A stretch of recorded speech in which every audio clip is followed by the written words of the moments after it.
বাবা নামটার মধ্যে অনেক কিছু লুকিয়ে আছে। বাবা হলো এমন এক বৃক্ষ, যে বৃক্ষটা যতদিন মাথার উপরে থাকে, সূর্যের তাপ বা কোনো কিছু কষ্ট যেন গায়ে লাগতে পারে না। এবং ওই বাবা সন্তানের প্রতি যে দায়িত্বটা পালন করে, সেটা কখনো ভোলার মতো না।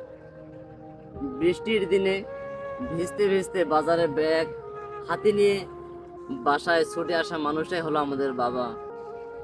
নিজে কাদার মধ্যে এক হাঁটু পরিমাণ পানি কাদার মধ্যে যাইতেছে, তারপরেও কোলে বা ঘাড়ে উঠিয়ে নেওয়ার মানুষটাই হলো বাবা।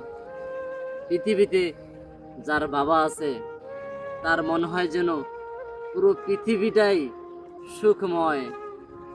এবং যাদের বাবা নাই, তাদের পুরো পৃথিবী পরিমাণ বন্ধু, আত্মীয় স্বজন, সকলেই প্রিয়জন থাকলেও যেন বট গাছটা আর তার মাথার উপরে নাই। তাই আপনাদের যাদের পিতা এখনো বেঁচে আছে, অবশ্যই পিতার সঙ্গে ভালো ব্যবহার করবেন।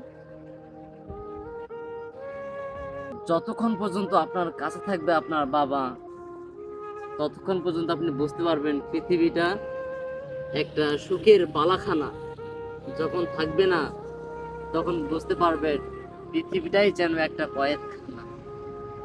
আই লাভ ইউ বাবা, আমি তোমায় অনেক ভালোবাসি।